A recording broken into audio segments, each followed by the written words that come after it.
Good evening. I'm Jimmy Henning, and I'm glad to be joining you via video. And I want to address the topic of the simple steps to start rotational grazing. So let's get started. I love this quote from Chris Teutsch, who I work with in Western Kentucky. He says, the reason producers do not know where to start with rotational grazing is because we make it too hard. Starting with the terminology, you can see it referred to as intensive grazing, cell grazing, rotational grazing, management intensive grazing, and my personal favorite, adaptive multi-paddock grazing, or AMP grazing for short. And that certainly sounds like you've got to have a consultant in order to do this. That is not so. You might think the infrastructure is intimidating because the way that it appears when you read about rotational systems, you need a zillion paddocks. That's not so. So we're going to take a look at this, try to simplify the process, tell you where to get started, a couple of the key points that will help you understand why this works and help you have success in starting out.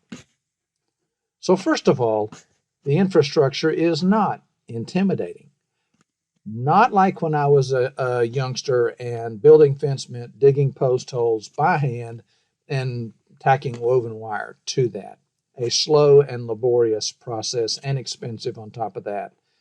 With the advent of the tread-in posts and the poly wire reel-in electric fences and electric chargers, it's a totally new day, and it's totally different in order to subdivide a pasture. And that's so important to this system and to make it work. But the infrastructure is not intimidating. Now, I would say also that if you want to know more about this, I would contact your fencing companies like Gallagher, Stay Tough, the ones that are in your area. We have fencing schools, we have grazing schools that go through all of this, and we'd be happy to have you there. And we've had some of your people from Tennessee also join us at those in the past. And remember, we just want to keep it simple. We want to keep animals fed. We want to keep forages green and growing, like Dr. Bates has already talked to you about. And we want to keep the time commitment practical, because if it doesn't fit with the rest of the things you have to do, you won't continue to do it. So, simple steps to get started. First, a quote I love. In Jim Garish's book, Management Intensive Grazing, The Grassroots of Grass Farming, this is in the first paragraph about how to get started. He says, if you are just starting to learn how to ride a horse, it's better to start with a well-broke, mature horse than a raw, bucking bronco. And he's referring to starting your first rotational grazing experience. So we're going to talk about two key things tonight, and a little bit about how you might want to venture forth even now here in the fall. First of all, water development, and then second, subdivided pastures. But I'm going to tell you about a few things that you need to do before you start that. You need to get absolutely as smart as you can about your farm, starting with the carrying capacity, and realize that your farm has a limited ability to carry livestock. And you need to know that number, because when you are overstocked, putting up more fence does not grow more grass. Also, soil test pastures, and this is not a topic related to rotational grazing exactly, except that pastures do not get a lot of love in the fertilizer department. But they need fertilizer just like your hay fields, just like your crop fields. For all the reasons that you already know it does. Soil testing quantifies your nutrients. It gives you a baseline. How to sample every 2 to 3 years. Sample at the depth that your lab recommends. In Kentucky, it's 3 to 4 inches. And we realize that you can't fertilize every field up to test every year. But if you don't have a test, you don't have a strategy. And it also, without good fertility under your pastures, putting up more fence is not going to grow more grass. So no test, no strategy. Another free for nothing thing you can do. Consult the USDA Web Soil Survey, which is ultra simple. It's a computerized version of the soils maps in your area. Easy to access, just Google Web Soil Survey. And if you can trace the outline of your farm, you can make this program work. It'll give you a soils map.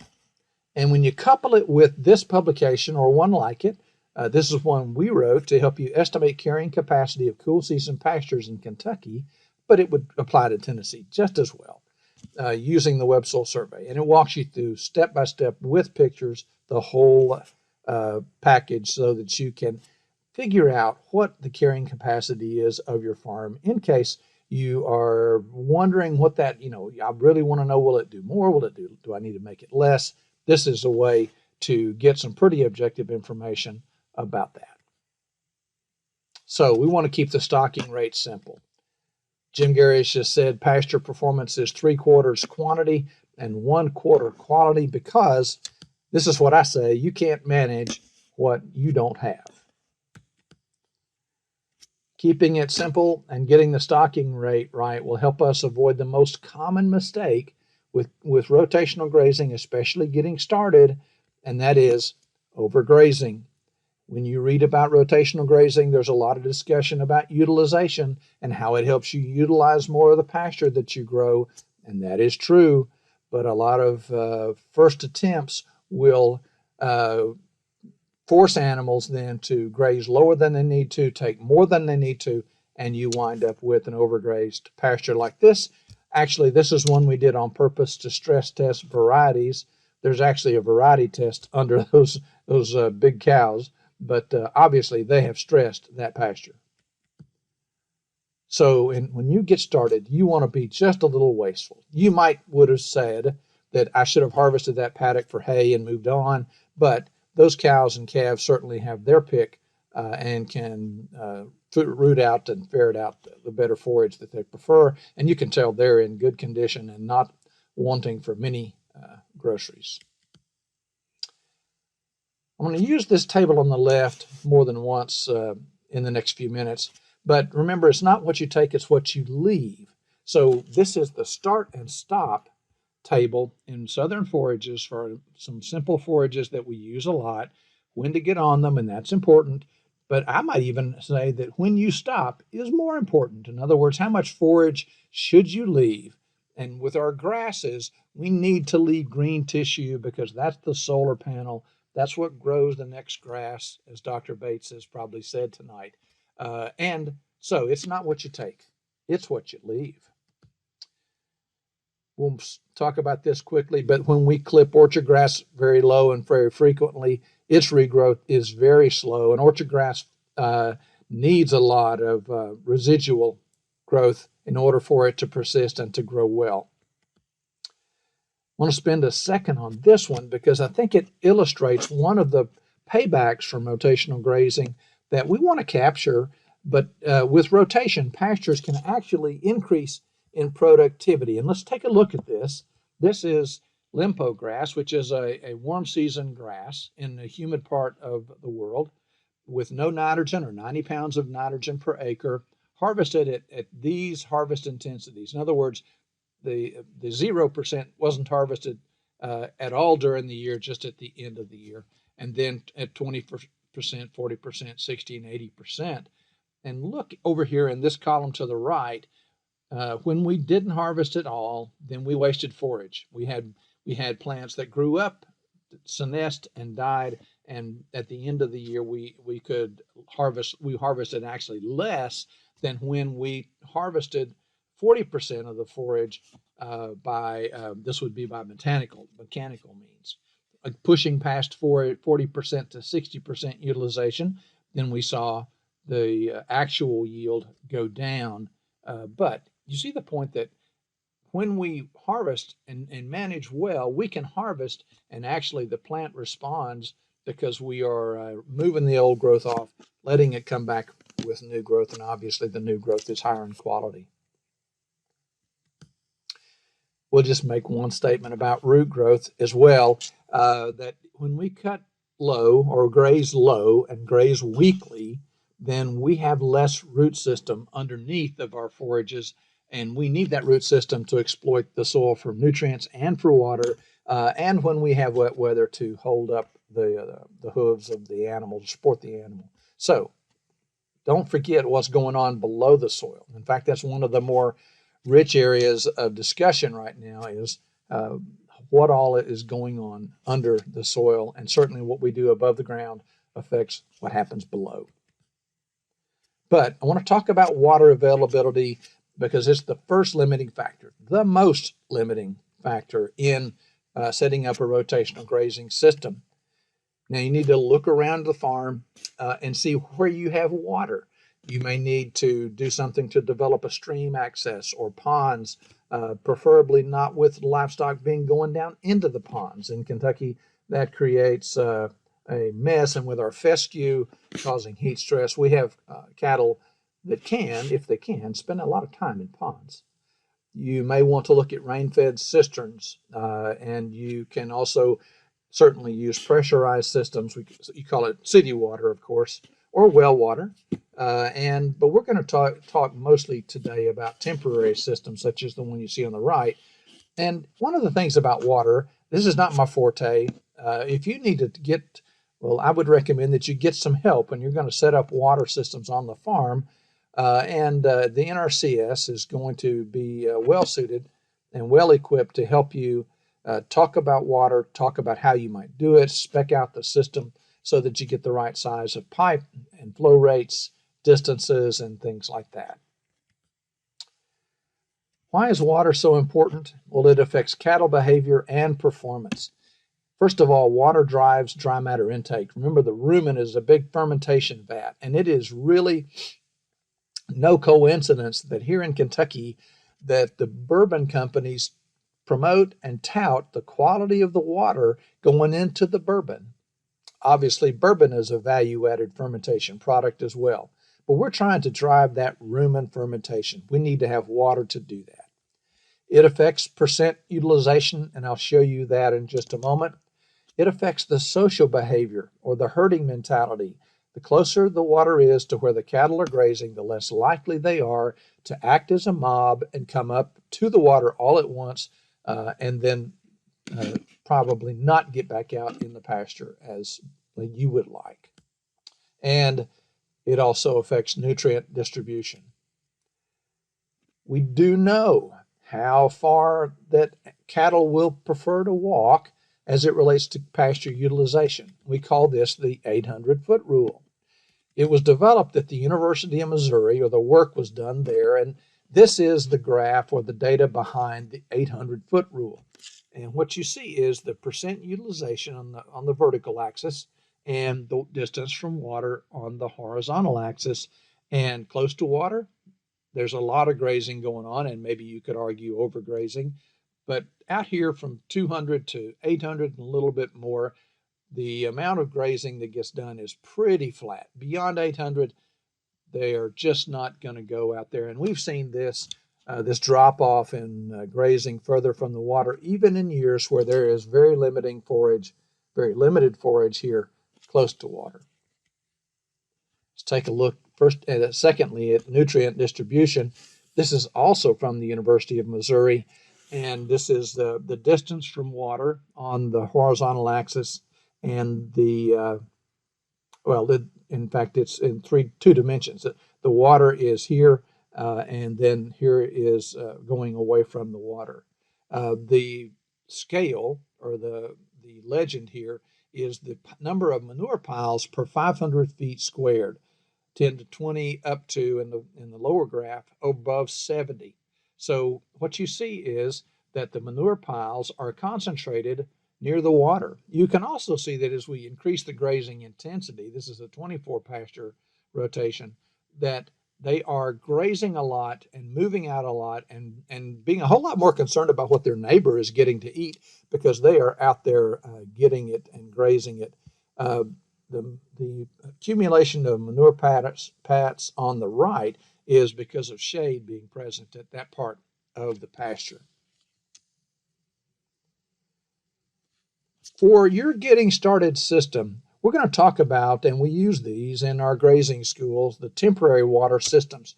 Now you'll have to size the tank based on the flow rate and the water size or water line size so that you can make sure that you have enough to water your stock and to recharge the tank fast enough for the whole group to want to get a drink of water.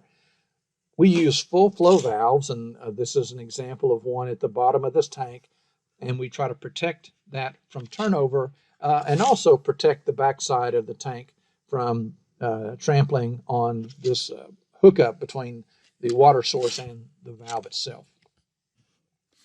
The real key to the systems that we have used are these quick couplers, and these are available from several fence suppliers. They originated, I believe, from Israel and some of their greenhouse and water distribution methods, but they are really very effective. You can see we've got a high density polyethylene pipe that's been cut and spliced. This coupler has been spliced into this with these compression fittings, and your water that goes, or the pipe that goes from here to the tank, just pops down in here. There's a male part that slides down in under this yellow cap and locks into this system. You can have it works such that the water is on. You can just pop that piece out and the valve shuts off. If you want to engage it, you just push the male part down in. It pushes down the valve and locks in place. Then water is free to flow. If you are a little more sure where you want the water pipe, you can do the PVC route. This is a valve, and these are useful because if you have a leak or a break somewhere, you want to be able to shut the water off in different places in the line. But here's a quick coupler that is permanently fastened into this that, of course, is buried, and then you'd have some sort of a type of a pipe that runs up to the top of the ground that you can then big enough to reach into and insert the other part of the water system. And they are simple to set up. In fact, we have in our grazing schools, every group takes a tank and they take the pieces and parts to hook up a system, and they will actually put together the system and in the corner of their paddocks that their animals are going to graze. In fact, a lot of the pictures, of course, that I'm using tonight came from these grazing schools and using their tanks, including this one. This one happens to be at Princeton. So water and paddocks obviously integrate together. And here are a couple of things that we will say quickly and move on. But you want to make your paddock square, or as square as possible when you're setting up maybe something more permanent, because it saves in fencing. But we'll talk about the fact that for getting started, we're probably just going to strip some hot wire off and use that to learn. We'd like to place the water in the center using the 8-foot, 100-foot rule and overcome that flow rate volume problem with pipe size and or larger tanks. So the second part, keep it simple, subdividing pastures. Now, this is one of the keys to being able to quickly and easily subdivide a pasture, and also to be very flexible in how you do it, and that is an energized system using a fence charger, and this is a fault finder, which helps you know both is the fence hot, and also if you've got a problem, which direction down the fence is it? And these are both excellent places to start. Gallagher is one brand that I'm using in this picture because Gary told me everything I showed had to be orange. So Gallagher is a great source of these products, as are several others. Now, once you've got the Energizer and you're ready to start setting up your system, you don't have to energize everything. You can take these fence offsets and take a woven wire fence in this case, or other fence that you have, and just run one wire down around the perimeter of your pasture, and this winds up being the extension cord. You can then pull off of this with temporary fence and subdivide pastures, and it's quick, and there are many options and many different kinds of offsets using the fence, offsets using the post, but it's also one of the very first things you're going to want to do, probably getting started. Now, we're going to keep it simple, but how many paddocks do I need? Well, thankfully, there's an app for that. And in fact, the formula is days of rest divided by days of grazing plus 1. So let's look a little bit further at that formula and tease out some numbers, okay? Here's that graphic. Here's that table again, our start-stop table, but it also had this column on the right, the days of rest. So I'm going to focus on tall fescue and pick this number, and actually I'm going to alter it a little bit. But tall fescue in southern forages, they say you need 15 to 30 days of rest on a pasture. And we'll talk about what that is and why that is. But we're going to actually extend this from 15 instead of to 30. We're going to extend it from 15 to 40 in the example I'll use. All right, so that's the number of days of grazing. How about the days of rest? How often should I rotate? Well, number one rule is make it work with your schedule. If it's too complicated for you, you're not doing it twice. Good place to start is every 4 to 7 days. Longer than 7 days, and the animals are able to come back and regraze the same spot twice, and we don't want that.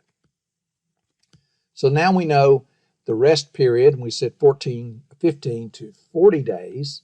The grazing period, 4 to 7 days. So let's run a scenario where we can look at all combinations of these. And here it is. Grazing days on the left, 4 or 7. Days of rest, 15 to 40 across the top. And you can see that we go from needing 3 paddocks, we're grazing weekly and coming back in 15 days, to as many as 11. Now, I will tell you that getting started somewhere in here, 4, 5, 6, 7, 8, is going to be one of your ideas, is going to take care of most settings that you may get into. And remember that the most simple way to get started with rotational grazing may just be closing a gate. Now, I want to have you mentally think about superimposing the growth year on this particular table. And I'm thinking of our cool season species that have a lot of growth in the spring that slow down mightily in the summer. This would be a spring scenario. This is a summer scenario. And when we say we need 40 days of rest or 11 subdivisions, it doesn't mean you take the same area that lasted 3 days in the spring and separate it into 11 sections and it's going to magically work in summer. That is not the way it works. And in fact, you have to alter the amount of area open to the animals and give the pasture longer times to recover in summer in order to not stress it and to have enough to eat. And something that is not going to be in Progressive Farmer, you need an escape plan. The articles are written about the intensive systems with mini paddocks. Seldom do they talk about the fact that you have to have a sacrifice paddock that helps you prevent overgrazing, and it also helps you prevent pugging up that pasture during overly wet weather. And I'm going to say, start with the forages you have. What I think you will find is that when you conduct better management and rotational stocking on the forages you have, they're going to surprise you. They're going to become more productive. You're going to have more clover. You're going to have, I believe, greener grass and taller grass, depending on your stocking rate. But start with the forages you have before you start making wholesale changes in forages on the farm. And here's another keep it simple rule. Don't start in the spring. This is the bucking bronco Jim Garrius was talking about. The growth rate is so fast in the spring that the problem is keeping up. And in fact, a lot of the times you just simply close off pastures you can't get to and harvest them for hay in order to keep them, to harvest the forage so it doesn't, you're not wasting it. You need the hay too, but then that keeps, it's like having more stock on the farm to eat off that excess, except we don't have that luxury of being able to add a lot of stock to the farm. So here's how you can apply your water and your subdivision and get started. Learn with fall, fescue, and dry cows, and realize that the goal here is to learn how to allocate forage, to learn a little bit about how the water works, how the fencing works. And the nice thing about this is you can see positive benefits right away. And here they are. First of all, you don't have to be concerned about regrowth because in the fall, the pasture is not going to regrow. So just allocate what you think the animals might need for a day. And we could talk about how we might calculate that or estimate that, but just estimate that, turn the cows in, come back 24 hours later and see how you did. If you didn't give them enough, give them more the next day. Gave them too much, give them a little less the next day, and so on until you get your eye calibrated to what that group of animals needs for to eat. Another great thing about fall doing this in the fall with fall accumulated pasture and dry cows is the dry cows are the easiest livestock to feed. They are very forgiving. And here's another payback. This saves hay. In fact, one of the things you will find once you start intensively grazing or rotational grazing is that you will need less hay because you are able to stay more days on pasture, and that is a huge benefit. So, to wrap this up, what are the basics to just getting started? Pasture subdivision and water development. How important is water? It's really important. How many subdivisions do I need? Not as many as you think, but we can work, we can certainly calculate that. There's an app for that. And remember, it's a learning process, and you can start today with your fall accumulated pasture. Experience is the best teacher, but it's not against the law to go talk to people who have done it and see how they have learned and what they would recommend. So don't be afraid to ask a friend, and certainly you've got a friend with us here in Kentucky at the University of Kentucky. This is how you get in touch with me. There's my email, my cell phone number. Dr. Chris Teutsch has uploaded hundreds of hours of videos on our YouTube channel, KY Forages, and our forage extension website also has many, many publications and resources on it as well. So thank you for letting me share this with you tonight.